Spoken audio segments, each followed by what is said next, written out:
Y hablamos del tema adicciones, ¿no? Nos interesa reflejarle cada una de las notas que pudimos realizar en el Congreso Latinoamericano de Adiccionología, y una de ellas es con uno de los visitantes extranjeros que tuvimos, como es Carlos Ramírez, desde Colombia, que hace terapia de familia en estos casos. Entre tantas cosas interesantes que dijo, recojo algo que uno no tiene mucho en cuenta y que a veces señala o juzga a una persona con problemas de adicciones. Y él me decía que por lo general este chico o esta persona está reflejando el problema que existe en el entorno familiar. Escuchamos esta linda entrevista que realizáramos con Carlos Ramírez, que tiene mucha experiencia a la hora de acercarse, de hablar con grupos familiares, con un entorno que es necesario a la hora de ayudar a una persona con problemas de adicción.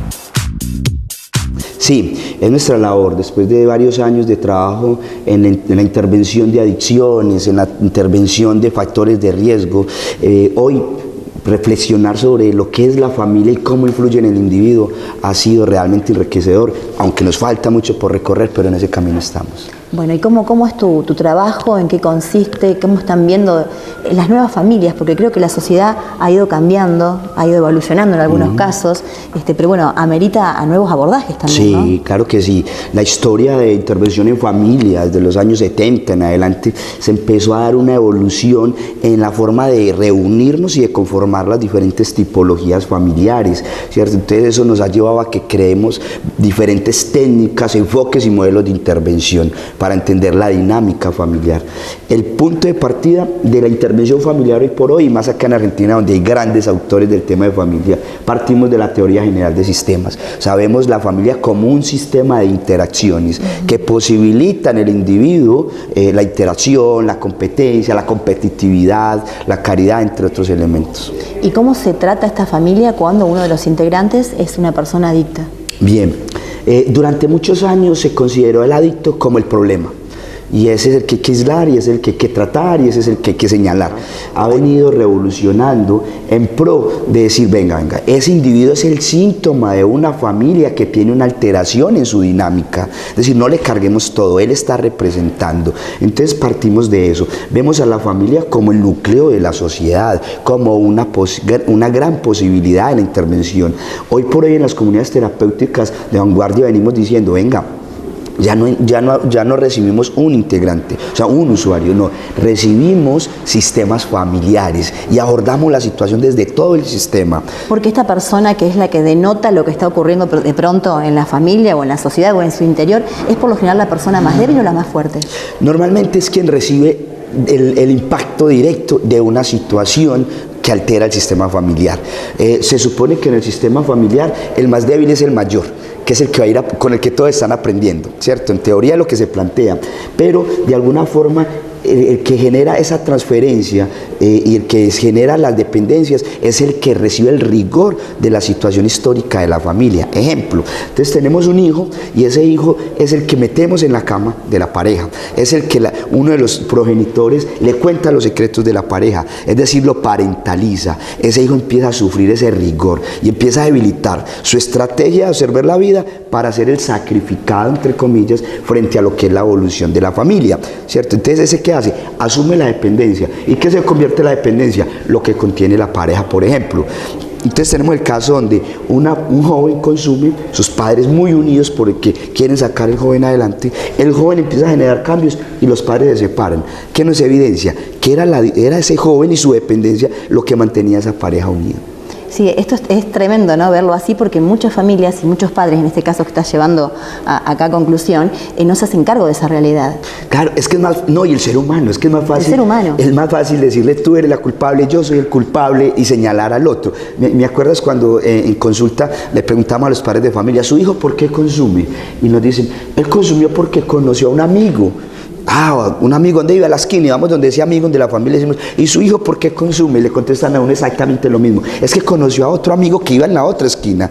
Entonces nos tiramos la responsabilidad unos a otros, y ese es el punto de partida para la transformación, aceptar la responsabilidad de un acto. Ojo, no es culpabilizarnos, culpabilizarse es que sí, yo soy mal padre, yo no serví, no, es asumir, tengo una situación y debemos de abordarla de forma integral. Esto de la culpa, bueno, bueno, es una realidad que acontece en muchos casos y en muchas familias, y desde donde no se puede tratar realmente el problema, ¿no? Si es que podemos llamarlo problema, que se está mostrando en ese grupo familiar. Somos como culposos ya de nacimientos, como tenemos incorporado la culpa por distintas instituciones y estamentos, creo yo, ¿no? Que hay que tratar de vencerlos. Sí, de hecho, en Latinoamérica cuando nacemos ya tenemos una deuda que no nos corresponde, como son las deudas externas, y enseguida son las culpas de los padres de familia. Nacemos con un poco de cargas, y entonces culparse también es victimizarse, y a veces también es un lugar. Es que yo lo quiero hacer bien, pero no pude. Y eso es un mensaje importante para los padres de familia. Los padres de familia hoy por hoy nos preguntamos, ¿será que yo soy buen padre? ¿Será que soy buena madre? Y entonces, ¿qué cría a nuestros hijos? La duda, ¿cierto? Y a veces es que yo no quiero ser como mi papá. Y cuando yo no quiero ser como mi papá, pasa algo muy sencillo, lo represento. Porque me excedo en uno o niego otras actuaciones. Hoy por hoy los invito, no hay que ser bueno ni malo, hay que ser padres. Y elegir ser padres. Y a veces nos equivocamos, sí, pero es elegir el lugar que debemos ocupar. Que no es fácil ser padres. Que no es ser fácil. padres en la realidad es hacerse cargo de un montón de cosas y del tiempo fundamentalmente, el de poder ver la diversidad, ¿no? Que yo creo que esto hay que apuntar mucho en esta época. Dándose su lugar. Padres de familia, los hijos se alimentan del amor que hay en la pareja, aun cuando la pareja sean separados. Es cuando yo respeto al otro, es cuando yo le permito al otro que me hizo padre, en este caso le digo, tú eres madre, me haces padre y te reconozco, independientemente de cuál haya sido el conflicto. Pues del conflicto de los grandes, que se encarguen los grandes, los chicos que se encarguen de vivir con sus propias construcciones. ¿Qué pasa cuando estos chicos que fueron vulnerados o alterados sus sentimientos a través de distintas situaciones que la vida misma tiene, porque es, creo que la vida, ¿no? El vivir, bueno, cuando no puede y no recibe ayuda de otro lado y tiene que acudir a una dependencia, en este caso de fármacos. Sí, de hecho, hay familias que se aíslan, que no aceptan lo comunitario, que no hacen interacciones de relación de redes, de apoyo. Todos, el ser humano desde su nacimiento necesita del otro. Y es importante que la familia construya esas redes, porque si no se llama una entropía, se mete en sí mismo y no avanza hacia ningún lado. ¿Por qué? Porque no hay retroalimentación.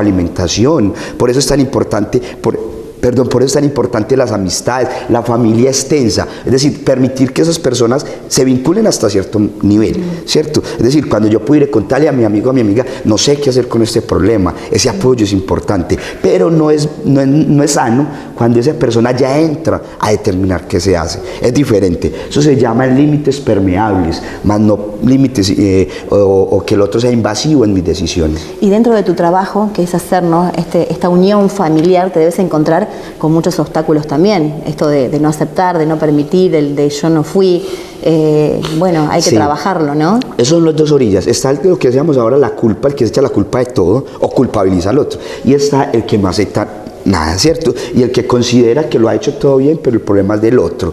Es muy común. Yo no soy un superhéroe, no tengo la carpa de superhéroe, soy un facilitador que gatilla posibilidades de reflexión al individuo. Claro. Entonces me dice, siempre te pregunta, ¿y qué tanta garantía hay de que uno cambie? Y yo le digo, ninguna. Está el deseo de que esa persona transforme y genere sus propios cambios. No tengo ese poder, no soy Dios, soy un simple servidor que a través de las narrativas, que a través de las interacciones, posibilita que el individuo reflexione sobre su actuar, pero es el individuo quien genera o no un cambio. ¿Ves diferencias entre las familias de nuestro país con el de tuyo, por ejemplo? ¿O del mundo entero? Digamos que hay unas diferencias en cuanto a lo cultural, ¿cierto?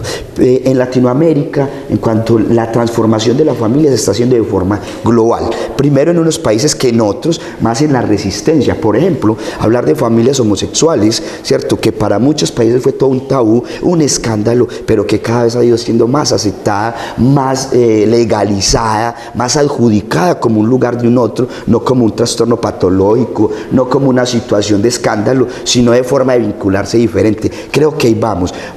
Latinoamérica somos atravesados por la religión fuertemente y entonces vemos una gran mirada a la familia nuclear, padres, madres, hijos durante muchos años, y ese era el estándar ideal. Estructuras se llama eso. Estructuras entre esa familia, exacto, y luego empezamos a ver que hay familias extensas, monoparentales, poligenéticas, recompuestas en todo el mundo. Y que también, ¿cierto?, es normal. Y que también funciona. Claro. Es que es más, muchas veces la familia entra en terapia, una familia nuclear, no siempre, pero muchas veces entran en terapia familias nucleares que luego se encuentran que separarse es una opción, porque a veces nos quedamos unidos en nombre de los hijos. ¿Y por qué te estás ahí? Por mis hijos. ¿Y qué hacen los hijos? Luego genera una dependencia diciendo, te sacrificaste. Y yo genero y evidencio ese sacrificio. Los hijos no son, la pareja no es el fruto del amor de los hijos, es al contrario, los hijos son el fruto del amor de la pareja, y es cuando yo te puedo mirar y decirte, te amo, pero aún así somos diferentes, y hoy debemos de hacer una vida diferente, ¿verdad? Y posibilitar que nuestros hijos crezcan en un ambiente real, no ficticio, que está haciendo mucho daño. Para cerrar, y dijiste algo al comenzar la nota que me pareció interesante, esta persona, este niño, este joven, este adulto que recurre a una dependencia está reflejando una carencia o un dolor quizás de un entorno familiar. Sí. Y eso es lo que hay que saber mirar, ¿no? Sí, es importante, familias, construir nuestra historia. Me parece importante que los hijos conozcan la historia de nuestros abuelos, de los bisabuelos, de dónde venimos, de por qué somos mulatos, mestizos, o por qué tenemos ciertas características, incluso ciertos recursos económicos, o porque carecemos de ellos también. Porque es que es real que cuando conozco la historia la puedo transformar, pero también es real que avergonzarme de una identidad histórica familiar me genera unas dependencias o unos factores de riesgo. Entonces es muy importante que volvamos al comedor, que los padres contemos la historia, que busquemos también ese excluido, ojo con ese que se avergonzaron, con esa alteración psíquica que lo internaron por allá y lo dejaron apartado. Eso es importante volverlo a incluir, porque son parte de una familia. Totalmente, me encantó, ¿eh? Muchas gracias por tu tiempo, no, un placer. Gracias a ustedes, que estén muy bien. Interesante, ¿eh? Hay que hacerse cargo y hay que hablar. Nos cuesta mucho porque hay muchas cuestiones. Hablaba con él, no fuera de cámara, desde el ego, desde lo que la sociedad representa como perfección. Y bueno, hay que hacerse cargo porque nada está mal ni nada está bien. Son cosas que ocurren y uno tiene que entenderlas, aceptarlas, mirarlas y hacerse cargo. De esto se trata, ¿no? Este abordaje también que hacemos nosotros ya desde hace muchos años a la diversidad. Empezar a aprender que somos todos distintos y respetarnos como tal. Y en estos casos, lejos de señalar o de anular, hay que incluir y hay que estar y hay que abrazar.